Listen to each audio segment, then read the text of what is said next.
This is Cerebral Cinema. Movies of the mind.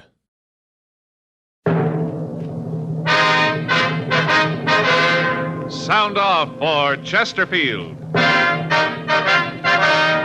Chesterfield is best for you.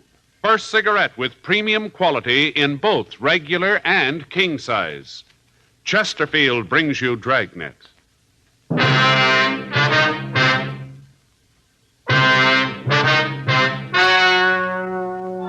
Ladies and gentlemen, the story you're about to hear is true. The names have been changed to protect the innocent.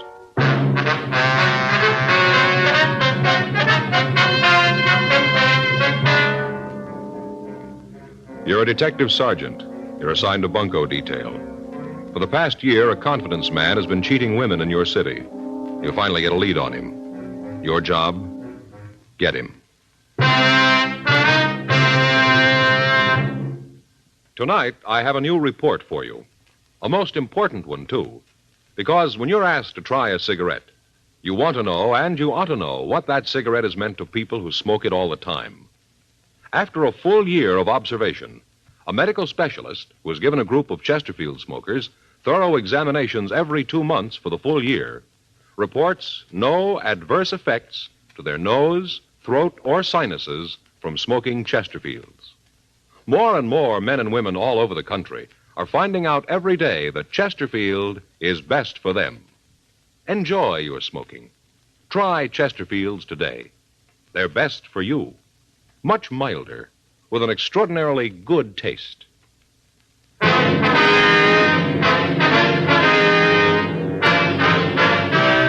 Dragnet, the documented drama of an actual crime. For the next 30 minutes, in cooperation with the Los Angeles Police Department, you will travel step by step on the side of the law through an actual case transcribed from official police files. From beginning to end, from crime to punishment, Dragnet is the story of your police force in action. It was Wednesday, February 12th. It was cold in Los Angeles. We were working the day watch out of Bunko detail. My partner's Frank Smith. The boss is Captain Steed. My name's Friday. We were at the Armstrong Thomas department store cafeteria, and it was 3:14 p.m. when I got back to the table. Here, Joe. Let me give you a hand. Oh, thanks.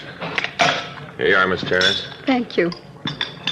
I wonder if you'd tell us what this is all about now, ma'am. Surely. Sorry you had to wait, but I thought it might be better if we talked up here. Yes, ma'am. Would you pass the sugar, please? Oh, yes, ma'am. Here you are. Well, it's not a pretty thing. I don't know how I could have been so foolish. But I guess when you get to be my age and you haven't got anything, almost any attention makes you forget. Yes, ma'am. How'd you first meet this man, Benton? I saw him first at a musicale. I met him very briefly that night. He called me the next day, said that he wanted to see me again. Well, I told him that I didn't think it'd be proper, but he insisted, so that night we had dinner together. He seemed so nice, I still can't believe it. Yes, ma'am. Such a wonderful time. I didn't think anybody could be so happy. We ate at a wonderful little place down at the beach. Then we went for a long drive and listened to the music on the radio. Just beautiful. The way the ocean looked, all moonlight and all. Mm-hmm. When'd you see him again, ma'am? Not until he left. He'd call a couple of times a day. It got a little embarrassing. The girls at the store here got to kidding me about it, but I didn't care. Then he told me he wanted to marry me. I couldn't believe it. So wonderful. Yes, ma'am. Then one day he told me that he was going to have to take a business trip up north. When was that? Do you remember, ma'am? I guess it was about 3 weeks ago, something like that. Mm-hmm. Go ahead, please. Well, he left. I went down to the station and saw him off. He kissed me and said that when he got back, we'd be married. We were going over to Las Vegas on our honeymoon. Wonderful plans. Wonderful. Then I heard from him when he got to San Francisco.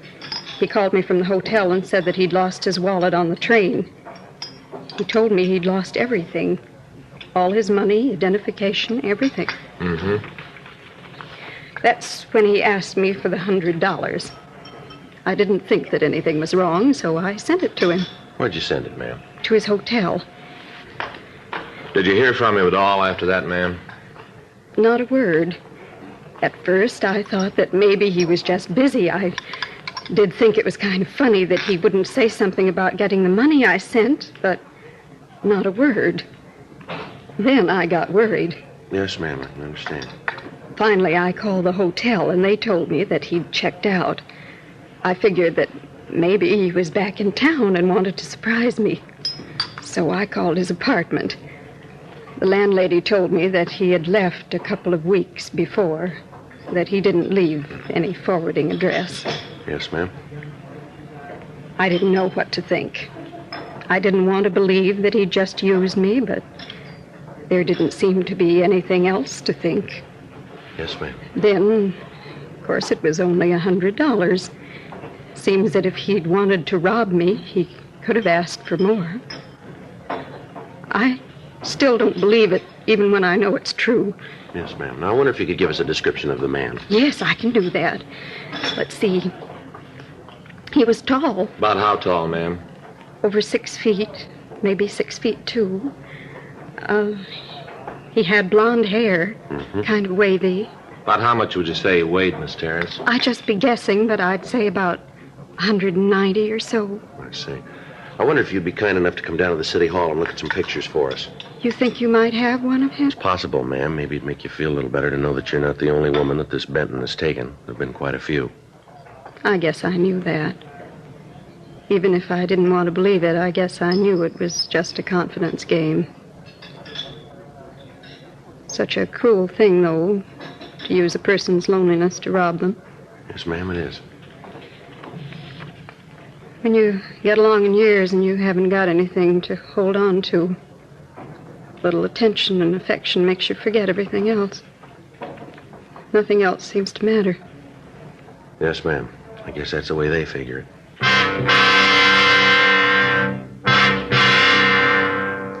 Frank and I had been looking for Jonathan Benton for the past year. During that time, he'd taken approximately $37,000 from women in the Los Angeles area. His method of operation was to answer the ads in the personal columns of the daily papers. He'd give the woman a whirlwind courtship, then under the pretext of having to clean up some business before marriage, he'd leave town. He'd call the next day and give them the story about losing his wallet and identification. He'd ask them for $100. This in itself was to throw off the suspicions of the victims. In the event that they suspected that they were being taken in a racket, $100 was small enough so that their fears were quieted. Benton would answer about 20 to 30 of these ads at a time, and the requests for money would hit all of the suspects at once. We'd had several complaints lately, and there was no way of knowing how many women were being taken and were too embarrassed to report it to the authorities. 4:30 p.m.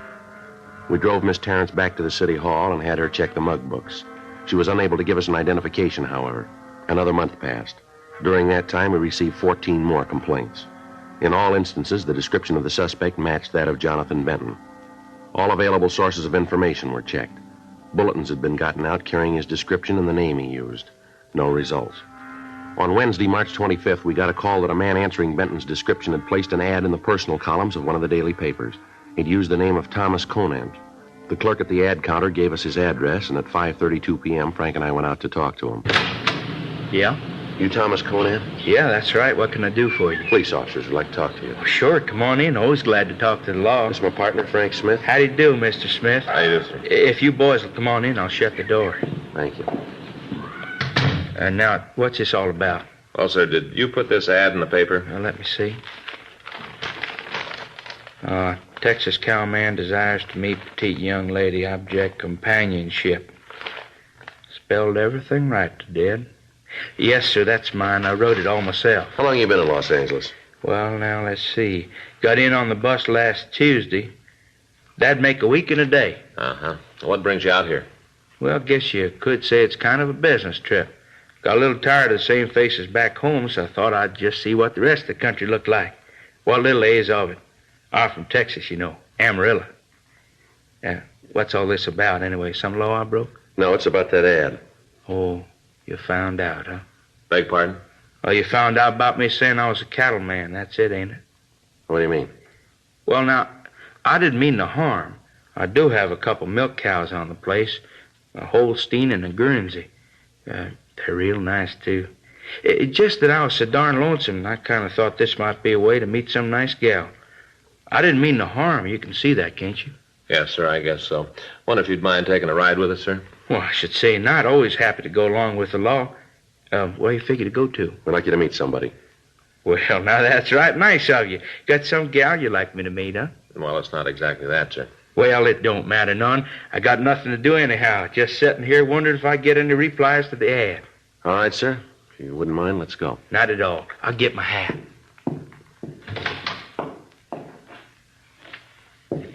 Don't hardly feel conspicuous in this hat at all. Is that right? Yep.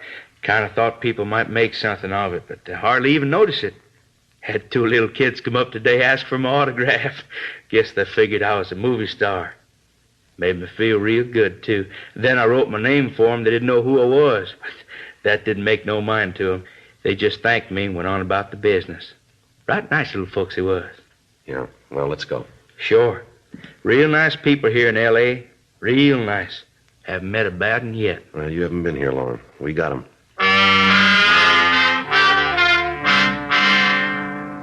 5:40 p.m. We drove Thomas Conant downtown and had a car go out and pick up Miss Terrence. While we talked to Conant in the interrogation room, she walked by the open door and looked in at the suspect. She told us that he was not the man who'd victimized her. She was returned to her home, and after Conant had been checked through R&I, he was released. The next morning, Frank and I ran down a tip from an informant, but it led us nowhere. 10:18 a.m., we checked back into the office. You get the latest bulletin from San Francisco, Joe? Yeah, I looked it over this morning. They checked out the hotel Benton was staying at. He checked out of there. They haven't seen him since. Well, that means he's probably back here in town, huh? Well, if he is, we should start hearing about him again pretty soon. I'll get it. Bunko, Friday. Who? Oh, yes, ma'am. Yes, Miss Terrence, I remember. Yes, ma'am. Where was that? Would you give me that again? Yes, ma'am. 48 Vine. Uh-huh. Yes, that's right, ma'am. We'll get in touch with you. Right. Thank you very much. Bye. Grace Terrence? Yeah, she just saw Benton. Where? Went into an apartment out on Vine Street.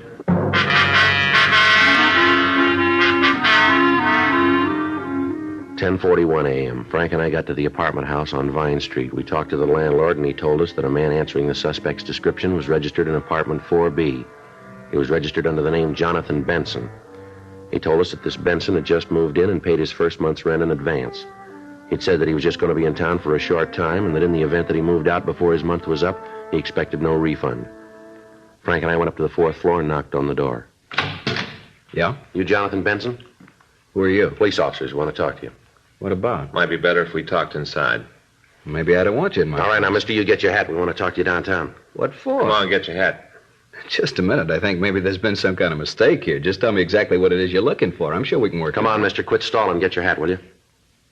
Come on in. I'll get my hat. I'll get it for you. In this closet? Yeah, the gray one. You sure you got the right man? Looks that way. Mm-hmm. No way to work this out. What do you mean by that?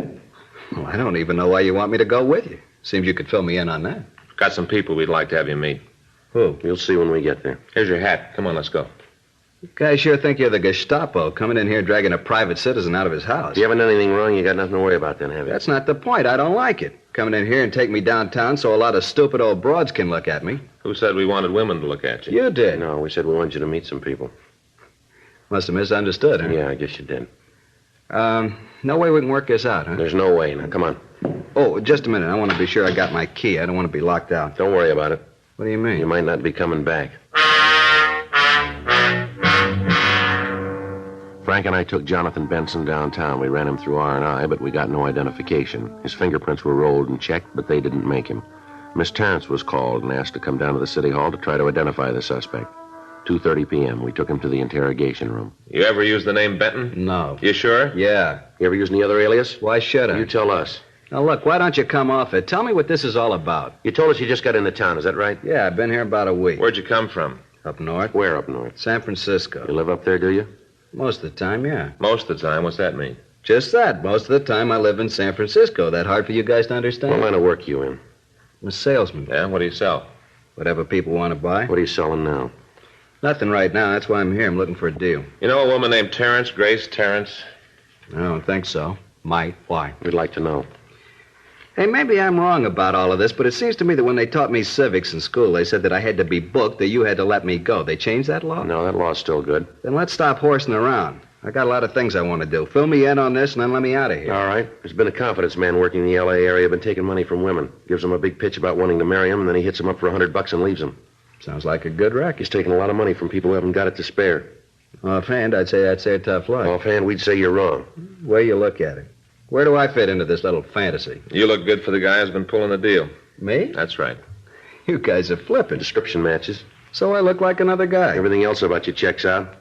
So you figure you made me for the jobs, huh? That's what we figure. Which way's the gas chamber? Oh, come off it, fellas. You guys know you're trying to hang a bad rap on me. You know it, and so do I. Now, let's call the whole thing off. I can get out of here, and you can get to the pinochle. I'll get it.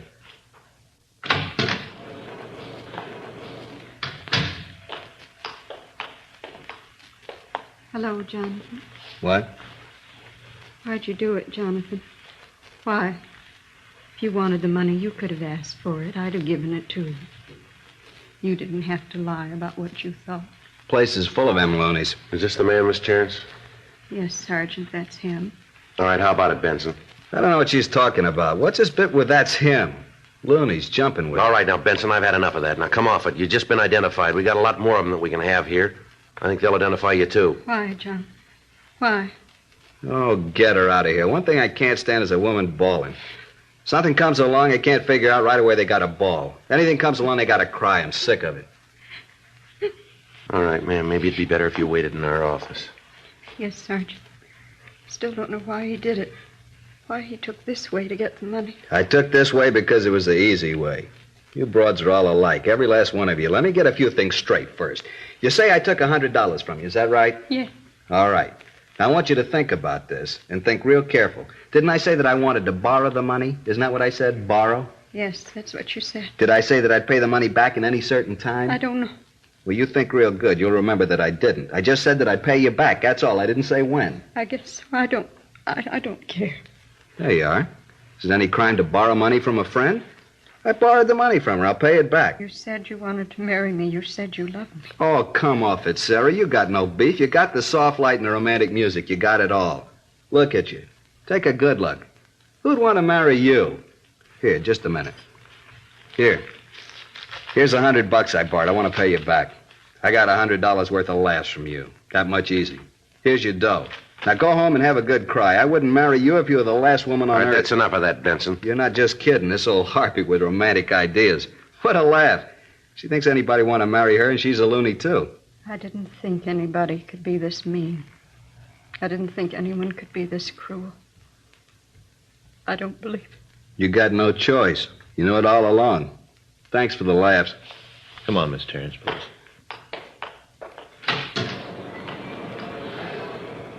You imagine that old bag really thinking I'd marry her? Yeah.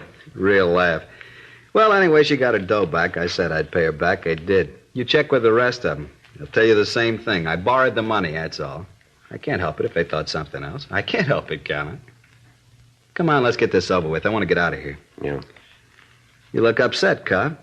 Don't be. It won't prove anything. That's the way I it got is. something for you, Benson. Is that right? Yeah, someplace, sometime, you're going to make a mistake. Is that right? Yeah, and when you do, we're going to lean on you, and we're going to lean hard.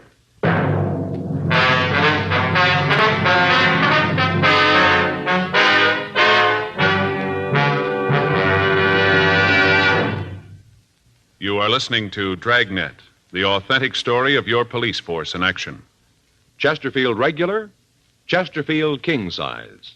The first cigarette to give you premium quality either way you like 'em. This means that King Size Chesterfield contains tobaccos of better quality and higher price than any other King Size cigarette. Chesterfield is first to name all its ingredients that make the best possible smoke. And Chesterfield gives you this full year's scientific report. No adverse effects to the nose and throat of a group smoking only Chesterfields. So enjoy your smoking. Change to Chesterfield today. Much milder, with an extraordinarily good taste.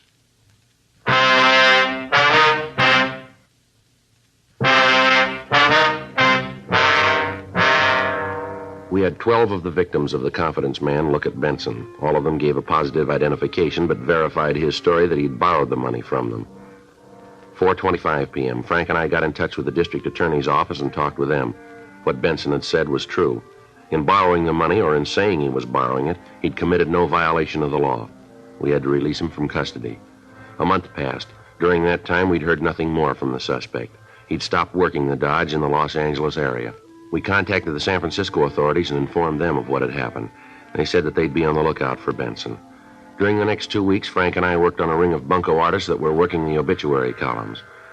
On June 16th, we got a call from Burglary Division that they'd gotten a report of a theft, and talking to the victim, they'd gotten the name Jack Bentley.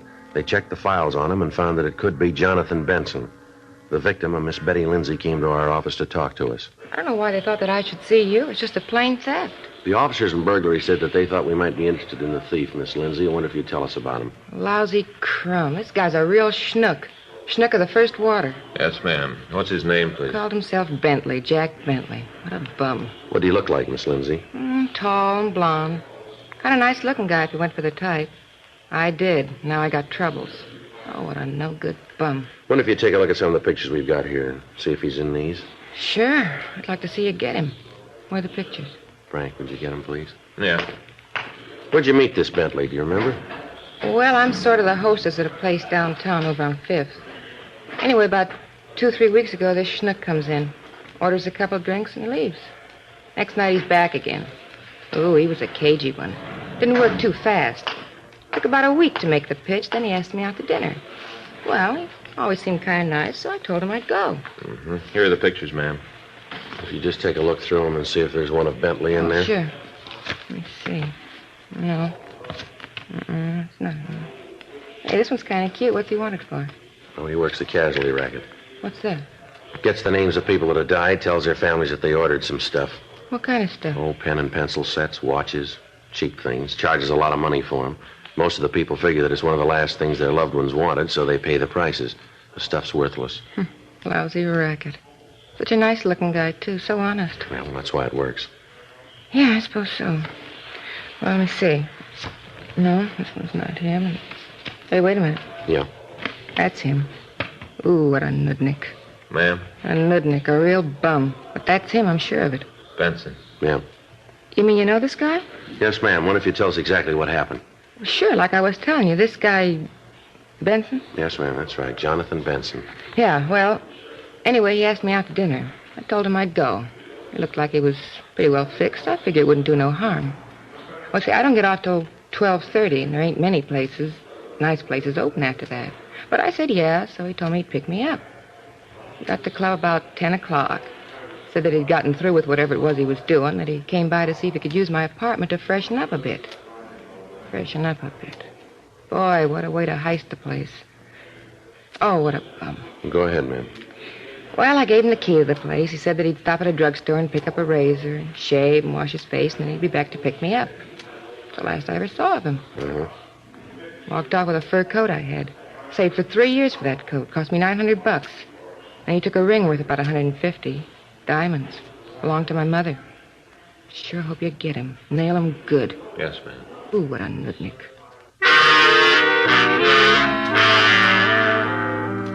We continued to question Betty Lindsay. She gave us the name of one of Benson's friends. We checked on him, and he gave us the name of a girl who knew the suspect. We talked to her, and she was able to give us Benson's address. It was a rooming house on Franklin Avenue in the Hollywood area. 6:47 p.m. Frank and I went up to his room. Yeah, come on in. Should have kept my mouth shut. What do you guys want? We want to talk to you downtown, Benson. We aren't going to get on that merry-go-round again, are we? I'm getting tired of this whole deal. What are you guys trying to tell me this time? We didn't have to do it, Benson. You took care of that yourself. That right? Yep, you made a mistake. What is it this time? You figure I took some candy away from a blind All right, newsboy? come on, Benson, let's go. You going to arrest me this time, or am I going as a favor? This time it's on us. You mean we're playing for keeps now? Yeah. What's the charge? Grand theft. You're kidding. No, I really believe you're serious. that's right, you called it. Well, this is going to be interesting. If you can't prove this, I'm going to own City Hall, and the first thing I'm going to do is fire you two. You know that, don't you? Well, we'll take that chance. All right, but don't say I didn't warn you. You know, someday I'm going to write a book. Call it Some of My Best Friends Are Cops. Yeah, you do that. I will. You'll have the time. We took the suspect downtown. We talked to him for over an hour, but he'd admit nothing. Without being able to produce the stolen articles, the case would be difficult to prosecute. We had Benson take everything out of his pockets. Among his personal effects, we found a key to a locker in the subway terminal. 2 men from Bunko division took the key and went down to the terminal. They recovered a locked suitcase and brought it back to the squad room where we were questioning Benson. How about it, Benson? This yours? Never saw it before in my life. It's locked. You got a key to this, Benson? I told you it wasn't mine. What more can I say? See those keys there, huh, Frank? Yeah. Here. All right. I don't know what this is all going to prove. I told you the suitcase isn't mine. Yeah, that figures. That's how come the keys fit, huh? Cheap suitcase. A lot of the keys double. Is that right? Sure, lots of times I lost a key for one suitcase, used the key from another one to open it. You ever find one of these in the case? I never saw that fur coat in my life. Haven't got the slightest idea how it got there. I want to talk to a lawyer. You're getting kind of jumpy, aren't you, Benson? Sure, I don't mind admitting it. I told you I got no idea where that coat came from, but I know you guys aren't going to believe it. You're out to get me. You said so. You're going to try everything you can do with it. You want to tell us about it now? There ain't nothing to tell. I don't know nothing about it. You don't ever give up, do you? I don't know what you're talking about. I want to see a lawyer. All right, we'll fix it so you can put that call in. We got the owner of this coat on the way down here. She's going to identify him, and that's all we need. Now, you just sit there and keep your mouth shut, will you? I'll get it. Bunko, Smith. What's that? Oh, yeah, sure. Sure, I remember. What? You did, huh? Well, that's swell. Glad to hear it. Well, I wouldn't know. I'm not much of an authority, I guess. Her name's what? Yeah, it's a nice name. Well, I'll be glad to tell him. I'm sure he'll be pleased. Thanks very much for calling. When are you leaving? I see. Okay, thanks a lot. Bye. Anything? Yes, that kid from Texas, you know, that Thomas Conant? Oh, yeah. You mean the cattleman? Yeah, got an answer to his ad. Is that right? Yeah, somebody called him up, and he said that he made a real good deal for himself, and he's shipping her back to Texas. Well, you mean he found a girl? No, bought himself another Holstein.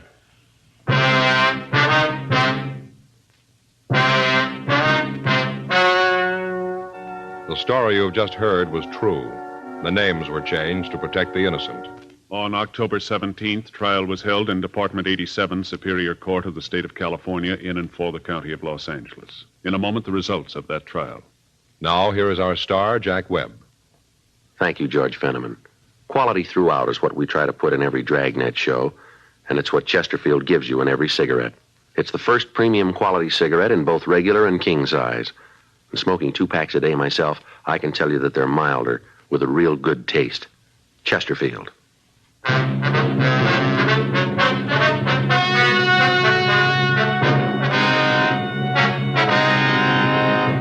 Jonathan Arthur Benson, alias Jack Bentley, was tried and convicted of grand theft. He received sentence as prescribed by law. Grand theft is punishable by imprisonment in the state penitentiary for not less than 1 nor more than 10 years.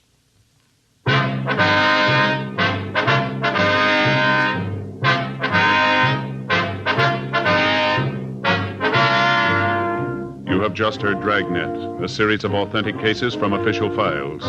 Technical advice comes from the Office of Chief of Police W.H. Parker, Los Angeles Police Department. Technical advisors Captain Jack Donahoe, Sergeant Marty Wynn, Sergeant Vance Brasher. Heard tonight were Ben Alexander, Peggy Weber, Harry Bartell. Script by John Robinson. Music by Walter Schumann. Hal Gibney speaking. For a million laughs, tune in Chesterfield's Martin and Lewis show Tuesday on this same NBC station. And sound off for Chesterfield. Either regular or king size, you'll find premium quality Chesterfield much milder. Chesterfield is best for you. Chesterfield has brought you Dragnet, transcribed from Los Angeles. Ladies and gentlemen, make tomorrow your D-Day. Get an extra bond for defense. Step into any bank or post office and buy yourself a profitable share in America's future. As an investment, bonds are better than ever. They can help you save safely, conveniently, and profitably. So whether you already buy on the payroll savings plan where you work or the bond-a-month plan where you bank, get an extra bond for defense tomorrow.